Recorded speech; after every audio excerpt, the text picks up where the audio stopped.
আমার নবী যেদিন এই দেশ থেকে বিদায় হয়ে যাবে, আমার আল্লাহ জিবরাইলকে দিয়ে প্রস্তাব পাঠিয়েছিলেন, ও জিবরাইল আমার বন্ধুর কানে খবর দাও, আমার বন্ধু এই দেশের মাটিতে থাকতে পারবে না, আমার বন্ধু এই রক্ত মাখা জমিনের মধ্যে রাখবো না, আমার বন্ধুর দেহ আমার আরশের ডাইন পাশে দাফন করব।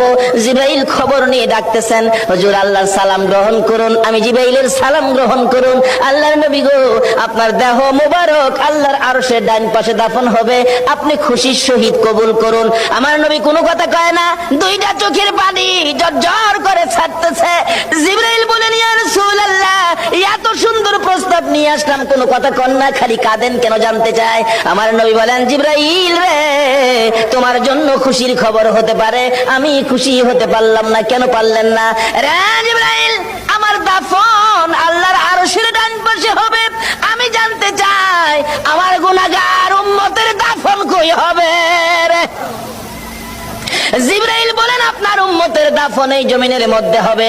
আমার নবীর কান্না আরো বেড়ে গেছে। জিবরাইল, না না, সইতে পারি না, আমি আরশে থাকবো আর আমার উম্মতেরা এই জমিনে থাকবে, আমার মন মানে না, প্রস্তাব আমি রাখবো না, আমার পক্ষ থেকে একটা প্রস্তাব আমার প্রভুর দরবারে তুলে ধরো। জিবরাইল রে, আমার গুনাহগার এতিম উম্মতেরা যেই জমিনে থাকবে, আমি নবী আরশে যাব না রে, আমি আমার গুনাহগার উম্মতের পাশে সেই জমিনের মধ্যে শুয়ে থাকবো।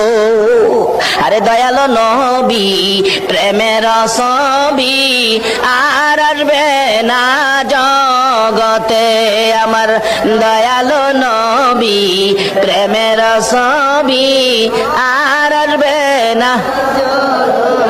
হাসর দিনে উম্মত বিনে, হাসর দিনে উম্মত বিনে যাবে না নবীজি বেহেশতে, দয়ালো নবী, প্রেমের ছবি আর আসবে না জগতে, আমার দয়ালো নবী, প্রেমের ছবি